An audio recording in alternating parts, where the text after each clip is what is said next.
सुप्रभात विद्यार्थी मित्रों। आज हम धरती की शान इस काव्य के बारे में जानकारी हासिल करेंगे। यह एक गीत है विद्यार्थी मित्रों। सबसे पहले हम इस गीत के कवि पंडित भरत व्यास जी के बारे में जानकारी हासिल करते हैं। पंडित भरत व्यास जी हिंदी साहित्य जगत के जाने माने गीतकार है। पंडित भरत व्यास जी जो है वह हिंदी साहित्य में एक गीतकार के रूप में ज़्यादा जाने जाते हैं और धरती की शान यह गीत भी उनकी एक अच्छी रचना है। आपका जन्म राजस्थान के चूरू नामक कस्बे में हुआ था। यानी उनका जन्म राजस्थान के पास जो चूरू नामक छोटा सा कस्बा है वहाँ पर उनका जन्म हुआ था। आपने कई गीत काव्यों की रचना की है। आपके गीत रचनाएं हिंदी फिल्मों में भी ली गई है। यानी पंडित भरत व्यास जी इनकी जो रचनाएं हैं आमतौर पर फिल्मों में गीत के तौर पर उनका समायोजन किया गया है। आपकी रचनाओं में विभिन्न मानव मूल्य प्रस्तापित हुए हैं। यानी उनकी रचनाओं में मनुष्यता के जो मूल्य है, मानवीय के जो मूल्य है वह प्रस्तापित होते हैं। प्रस्तुत गीत सन 1958 में आई हिंदी फिल्म गाँव की गोरी से लिया गया है। यानी धरती की शान यह जो गीत है यह 1958 में जो फिल्म आई थी उस फिल्म का नाम है गाँव की गोरी। इस गाँव से यह गीत लिया गया है। इस गीत में मनुष्य की महत्ता को देखते हुए मनुष्य को सबसे बुद्धिमान बताया है। यानी मनुष्य की जो महत्ता है उसको ध्यान में रखते हुए यहाँ पर मनुष्य को सबसे बुद्धिमान बताया गया है। मनुष्य ने अपनी बुद्धि और कठोर परिश्रम के बल पर जल थल और नभ में तमाम उपलब्धियाँ अर्जित की है। मनुष्य ने अपनी शक्ति से प्रकृति को बहुत सीमा तक अपने अनुकूल ढालने में सफल हुआ है। यानी यहाँ पर जो मनुष्य की शक्तियाँ हैं उन शक्तियों के बारे में हमें परिचित कराने की कोशिश इस गीत के माध्यम से पंडित भरत व्यास जी ने की है। कवि बताते हैं मनुष्य की शक्ति के सामने कोई भी कार्य असंभव नहीं है। यानी अगर मनुष्य ठान ले तो उस मनुष्य की शक्ति के सामने कोई भी कार्य जो है वह असंभव नहीं माना जा सकता। मनुष्य जो चाहे वह प्राप्त कर सकता है। यानी कि मनुष्य ही धरती की शान है।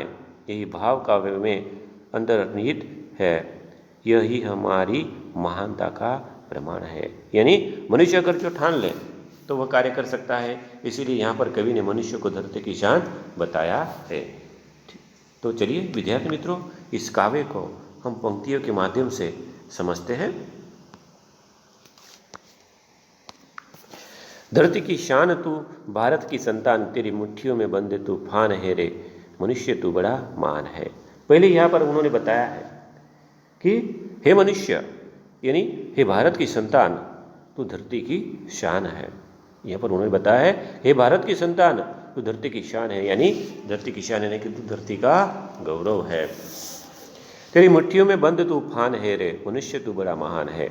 यहाँ पर उन्होंने बताया है हे मनुष्य तेरी मुट्ठियों के अंदर तू अपने मुट्ठियों में तूफान को भी बंद कर सकता है।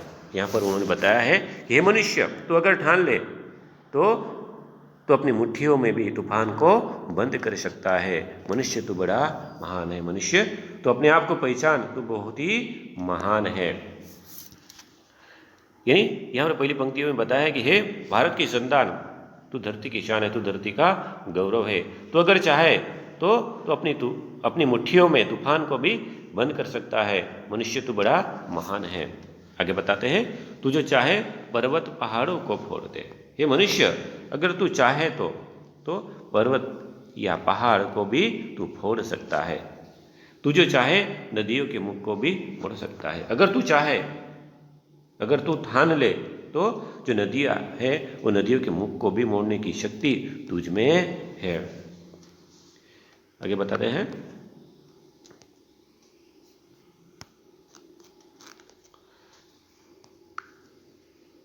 तुझे चाहे माटी से अमृत निचोड़ दे। हे मनुष्य तुझ में पर्वत पहाड़ों को फोड़ने की शक्ति है। तो अगर चाहे तो नदियाँ हैं उनके नदियों के बहाव को भी तू मोड़ सकता है। और तुझ में तू जो चाहे माटी से अमृत निचोड़ दे। हे मनुष्य अगर तू चाहे तो जो सामान्य मिट्टी है, माटी है, उस मिट्टी से भी, माटी से भी तू अमरूद निचोड़ सकता है, यानी अमरूद निकाल सकता है। मनुष्य अगर तू चाहे तो सामान्य जो मिट्टी है, माटी है, उस मिट्टी से भी तू अमरूद निकाल सकता है।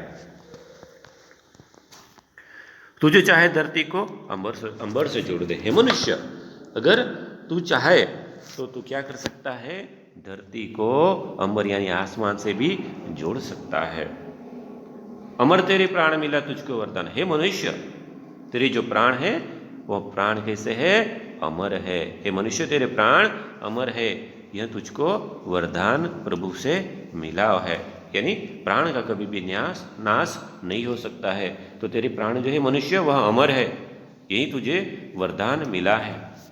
तेरी आत्मा में स्वयं भगवान है। मनुष्य, तेरी आत्मा में स्वयं भगवान है, तो अपने आप को पहचान ले। आगे कहते हैं, नयनों में ज्वाल, तेरी गति में भूचाल। हे मनुष्य, तेरे नयनों में क्या है, ज्वाल है, यानी कि गुस्सा।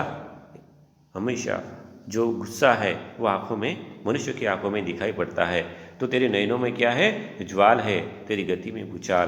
तेरी गति में भूचाल यानी कि तेरी, तू चाहे तेरी गति में भूकंप आ सकता है, और तेरे नयनों में ज्वाल है, यानी गुस्से से भरी ज्वालाएं है।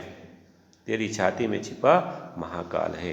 तेरी जो छाती है, उस छाती में स्वयं महाकाल छिपे हुए हैं। यानी यहाँ पर बताया है कि मनुष्य, तेरे नयनों में ज्वाल है, तेरी आंखों में गुस्सा है, और तेरी जो चाल है, जो तेरी गति है, उसमें भूकंप आ सकता है। यानी यहाँ पर वहाँ बताने की कोशिश करते हैं कि जो क्रोध से भरी तेरी जो आंखें हैं, वहाँ अग्नि की ज्वाला की तरह है, और तेरी जो गति है, उस गति में भूकंप लाने की भी शक्ति है, और तेरी छाती में स्वयं महाकाल छिपे हुए हैं। पृथ्वी के लाल, तेरा हिमगिरी सा बाल। हे पृथ्वी के लाल, मनुष्य को बताया है कि तू पृथ्वी का लाल है, और तेरा हिमगिरी सा बाल, यानी हिमगिरी यानी यहाँ पर बताया है कि हिमालय से भी तेरा जो भाल यानी मस्तक है ऊंचा है। मनुष्य, ये पृथ्वी के लाल, तेरा जो मस्तक है वो हिमालय से भी ऊंचा है।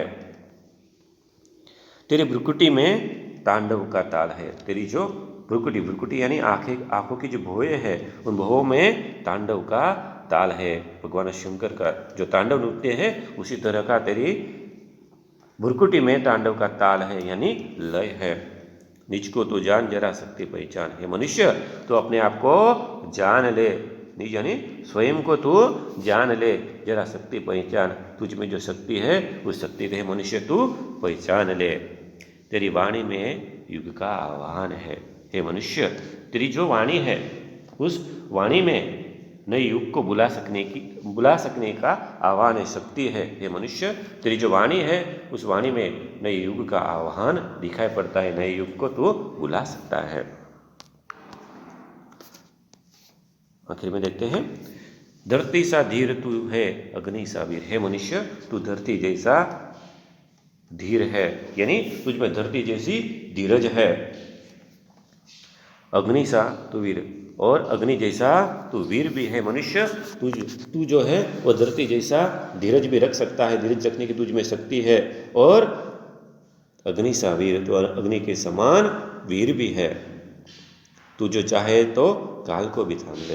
हे मनुष्य, अगर तू ठान ले तो जो काल है, उस काल की गति को भी तू रोक सकता है।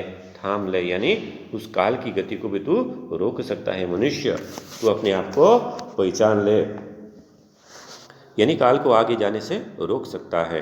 पापों का प्रलय रुके, पशुता का शीश झुके। आज जो जन समाज में जो पाप का प्रलय है, यानी पाप बह रहा है, उस पाप के प्रलय को भी तू रोक सकता है। यानी पशुता यहाँ पर बताया है, पशुता यानी कि जो मानवताहीन है, उसे पशुता कहा जाता है, कि जिसमें एक भी मानवता के गुण नहीं है, वो पशुता की वजह से जो आज शीश झुके है। तू जो अगर हिम्मत से काम ले। हे मनुष्य, तो अगर चाहे तो जो पाप का जो प्रलय आज दुनिया के अंदर दिखाई पड़ रहा है, समाज के अंदर दिखाई पड़ रहा है, उस प्रलय को भी तू रोक सकता है। और जो मानवता यहाँ से जा चुकी है, वो मानवताहीनता है, पशुता है, पशुता की वजह से जो शीश झुके हैं वह अगर तू चाहे तो यह सब कुछ तू मिटा सकता है, पापों को मिटा सकता है, पशुता को तू मिटा सकता है, तू जो अगर हिम्मत से काम ले। अगर हिम्मत से काम लेता है तो पापों का जो प्रलय है उस प्रलय को रोक सकता है। मानवताहीन जो बातें हैं वो जिसकी वजह से सभी के मनुष्य झुके हैं, इन सबको तू अगर हिम्मत से काम ले सकता है तो इन सबको तू रोक सकता है। आगे बताते हैं, गुरु सा मतिमान पवन सा तू गतिमान। हे मनुष्य, तू गुरु सा मतिमान यानी बुद्धिशाली है और तुझ में पवन जैसी गति है, तेरी नभ से भी ऊंची उड़ान है। मनुष्य, तेरी जो उड़ान है वह आसमान से भी ऊंची है, तो अपने आप को पहचान।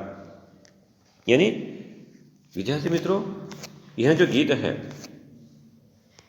धरती की शान, इस गीत के अंदर पंडित भरत व्यास जी ने मनुष्य में जो छिपी जो शक्तियाँ है, इन शक्तियों को जगाने की कोशिश की है और मनुष्य को बताया है, हे मनुष्य, अगर तू ठान ले तो तू हर कोई कार्य जो असंभव कार्य है उस कार्य को भी तू संभव बना सकता है। जैसे कि पहाड़ों को फोड़ना, नदियों के मुख को मोड़ना, यानी सभी बातों को तू अगर ठान लेता है तो सभी बातों में तू सफलता हासिल कर सकता है। सिर्फ मनुष्य तुझको अपने में जो छिपी शक्तियाँ हैं उसको पहचानना है। यही बात इस गीत के अंदर बताई गई है। धन्यवाद।